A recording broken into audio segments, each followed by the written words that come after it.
just as much. You know what 420 is, right? Yeah. It's code for adults who still watch cartoons. I don't know who this is for. Who wants this? Who asked for this? I have no clue. Nobody likes it. This show is like a straw man of what right-wing media outlets think, what they perceive as woke media. God, I hate that term so much. I had to dig deep just to find some form of positive merit in this show. Something I could add to this discussion that isn't just dunking on its problems, though said dunking is very well deserved. Now, I was actually able to find some points of praise, but we'll get to those here in a bit. We gotta sift through the mud first. Because the brilliant Velma Dinkley knows everything about everyone and isn't afraid to say it. Exactly. I spit truth without a filter, like every comedian before #MeToo. Look, are you in or are you out? Now, for those who don't know, Velma is a new entry in the Scooby-Doo franchise, but it brings something fresh to the table by taking an adult approach to its premise. Something that is, on paper, kind of a cool concept. I grew up with Adult Swim and watched Space Ghost Coast to Coast, Harvey Birdman Attorney at Law, Venture Brothers, all shows that were enjoyable satires or parodies of their respective properties. I remember the episode where Harvey Birdman defended Scooby and Shaggy in court because he thought that they were in trouble for drug use, but denied it. That was just their personalities. I love how abrupt the ending is. It never says if it was drugs or not. Wonderful, hilarious, I love it. And you can tell that these series all have respect and appreciation for the original shows they're based on. Guys, meet your new attorney, Mr. Birdman. Which one of you is Shaggy? Like I am. Okay, that's your street name. What's the name your mom's gave you? For Velma? Oh, no, not at all. It's like it spits in the face of its source material and does the complete opposite in the most cynical way possible. Bad writing, folks, is the culprit here, and it takes no prisoners. Bring back the Velma I used to know, the one who dated Johnny Bravo. It started innocently enough. She'd lost her glasses. I found them. Here you go, little nearsighted mama. She smiled at me through those Coke bottle frames and said, "JINKIES." God, I miss those days. Again, an adult animated entry for the Scooby-Doo franchise caught my attention at first, and then realizing it was focused on Velma kicked up my curiosity even more so. A Velma show? That's different. And over the years, Velma has become more beloved as a character. I guess you can chalk that one up to how nerds are more socially accepted now and, hey, even kind of hot. Daphne? Oh no, get her away from me. Don't like her. Move over. Velma is where it's at. Unless it's this Velma, the one who actively hates everyone and everything with the most annoying dialogue possible. But also that he was just another entitled rich guy who might kill someone because he has a tiny dong. The Velma series is about, unsurprisingly, Velma. How she's a disenfranchised nerd at her high school. How her mother is missing. How the usual Scooby-Doo gang is initially fractured. And also, whoa, hold on, missing Scooby. Hey, where is he? Oh, Warner's like, yo, you can do your adult show? No Scooby, though. He's for kids. He'll be tainted by the adult humor. Scooby, consider yourself lucky. You dodged a rollet. Is that how you say bullet? A rollet? Scooby itself is such a bizarre, timeless franchise. It entered the ranks of Mickey Mouse and Bugs Bunny immortality and has the latitude of exploring weird stories or movies because, hey, why the hell not? Scooby with a WWE crossover? Sure, cool. Scooby with Bobby Flay? Okay, why not? Scooby with Courage, the Cowardly Dog? Hey, you know what? Actually, that's kind of smart, and I love it. The template of Scooby-Doo lends itself over quite well with crossovers, which, admittedly is one of the, cornerstones of Scooby and goes back to, the very beginning. And it also lends itself well over to new generations of the show in general. Mystery Incorporated is the GOAT by a long shot. But you've got a job as a teacher. Why do you need more money? Oh, yeah, my bad. But in the majority of the creative entries and reinterpretations of Scooby, I never felt like it ever lost sight of what made these characters great. Until Velma. For example, in this show, Daphne is a mean, popular girl who is at odds with Velma. I mean, oh sure, that could work. I guess we can see where it goes. What about Fred? Oh, Fred is like some insecure idiot who is helpless and concerned about the size of his Oscar Mayer wiener. Okay, creative Question mark? Not really. And then you got Shaggy, aka Norval, who is a nerd who loves Velma, but is dismissed as a friend, and he never says like Scoob, looks like. We don't get that. There's no like. What happened to you, Shaggy? And then there's Velma, the worst offender of all. She's jaded, short-tempered, and lashes out with insulting retorts and quips. Personality traits that are like the antithesis of the original character. I mean, I suppose she likes to solve mysteries, but that's it. My mother wrote mysteries. And from that day on, she'd give me little mysteries to solve while she worked and smoked. Like the case of the missing idea juice. But eventually, I grew bold and sought mysteries of my own. I don't care about the race swapping. I really don't. It's not an issue to me. If that's your problem, then you're not watching the show properly. And also you're stupid too. The franchise has been around long enough to take creative leaps and shake things up. I'm much more concerned about the writing for the characters, which is, for this show, pretty terrible. Mindy Kaling, the main name attached to the show as the producer and also the voice actor of the titular Velma, is on record saying, quote, "The essence of Velma is not necessarily tied to her whiteness, and I identify so much as her character, and I think so many people do. So it's yeah, let's make her Indian in this series." End quote. You know what? That's fine. But for Velma, the character, with her writing in this show, well, she feels more like Mindy's self-insert OC of Velma, my own original character, Nelma. Because I tell you this, there's nothing about Velma in this show that reminds me of the original Velma, except for the fact they have the same names and wear the same clothes. That's it. You relate to Velma, Mindy? Really? How so? Because I definitely don't see it reflected in the show whatsoever. This is my story,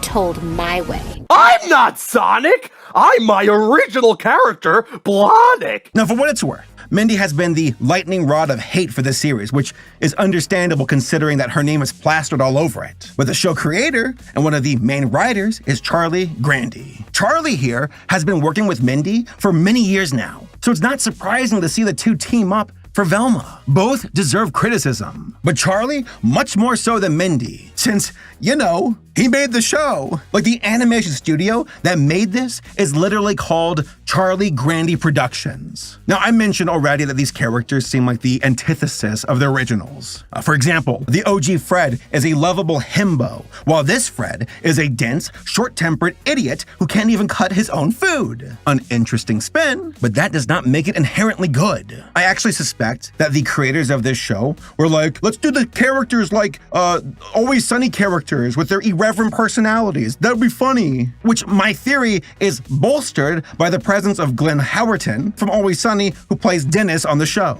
You got him as the voice of Fred. The Scooby Gang, but combative jerks? That's kind of rubbing against the grain here, and it does not work at all. That kind of approach works for Sunny because that was the original concept, and that their characters are so outlandishly awful that I enjoy seeing them suffer. But the characters in Velma are just slightly awful, not abhorrent. But they also don't get the same level of comeuppance as the characters of Sunny. So instead, we're supposed to, I guess, root for them? I don't think so. Don't like them. Also, it does not help that the dialogue in this show doubles down on its contempt with excruciating humor via name-calling pot shots. Narc!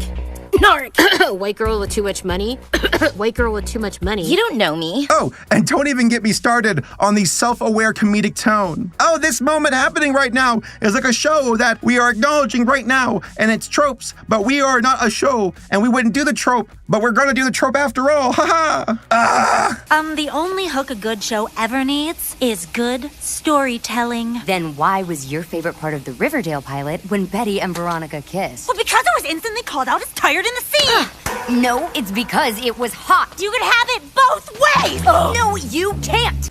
Just because you point out that your script is cliched and stupid, it doesn't change the fact that your script is cliched and stupid. Self-aware meta comedy can work, but it requires nuance. To just come out the gate with said tone, then to fall back on it time and time again is incredibly annoying. Yes, we get it. The characters know that they're in a show. Immersion broken and tension forsaken. Well done. Who cares? This kind of writing only works when the characters are, how do you put it? Good.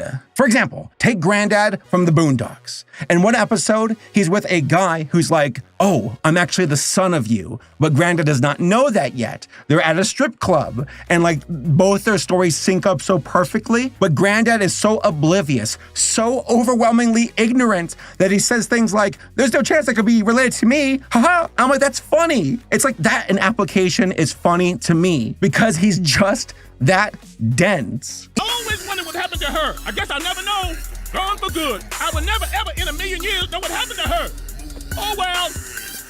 You know, my mom's name was Marietta. Really? What a random, completely unrelated coincidence that had nothing to do with me. Even the animation is subpar. It's very stiff and rigid for the most part, with very little anticipation and exaggeration, which in turn makes the movement of these characters look weightless and lack impact. Now, there are some moments of quality animation, specifically the scenes where Velma hallucinates, but those scenes are few and far between. Now, I did mention that there were some positives in this show, and that includes the designs of the characters. I know folks don't like the race swapping, and they're like, that's not my Shaggy, but like, just sit down, relax, hear me out. Look at the designs. They're pretty damn good. A wonderful use of different shapes in the faces of the gang that give them a distinct and polished look. Their mouths, their eyes, their noses. There's some wonderful variety here with solid rim lighting. Now, unfortunately, said designs are attached to incredibly unlikable characters. So,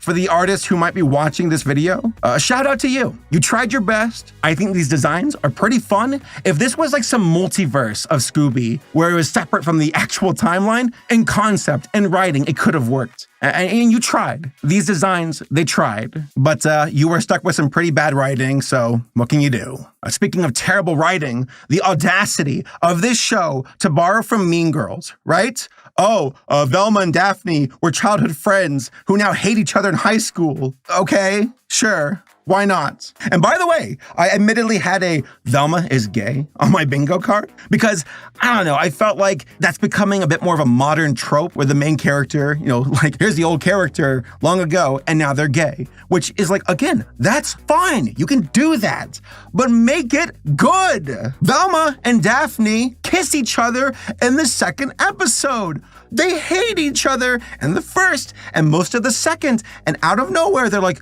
oh, blushing. Oh, you're so close to me. Mwah, kissing. What? Where was the tension? Where was the buildup? Set the table. What? That came out of nowhere. It was not earned. It was so poorly done. You could have built up to that moment. You could have had them grow closer as friends first, maybe. But no, you went right for the cheap shot. That sucks so hard. Be it hetero or homo or whatever. That wasn't good. That's bad writing. And this series, might I add, just feels hurried, but also relies on telling rather than showing. Exposition, exposition, exposition. Just Velma dumping her story, which is pretty bizarre because the Scooby franchise is based on, what was that again? Oh, mystery. How can you screw that up? Where's your pacing? Rather than, again, setting the table for an emotional journey, they just bum rush Velma's tragic background, convoluted story, and then expect the audience to be invested in a character who has a repulsive personality. Hell, I hope the monsters win, or whatever old guy's wearing a mask. I hope that they win. Overall, this series sucks, just undeniably blows, and I doubt it will improve as the season proceeds on. Now, I saw the headline about season 2 being announced, but that was already confirmed back in 2022. Just automatic renewal, especially with names as big as Mindy. Now, I know some folks are saying that HBO Max deliberately made a bad thing, being oh, it's hot trash in order to get hate clicks and hate watching. Folks, I think you're giving them way too much credit. It is just bad. That's what we have here. It's just bad leadership, a bad director, bad show leaders who are unopposed when it comes to creative feedback. I'm sure that there are folks who are this is not good, but we don't want to get fired, so we won't speak up. That's what I suspect. So yeah, if you want to watch something good in this vein, go watch Venture Brothers or Mike Tyson's Mysteries instead. Your brain cells will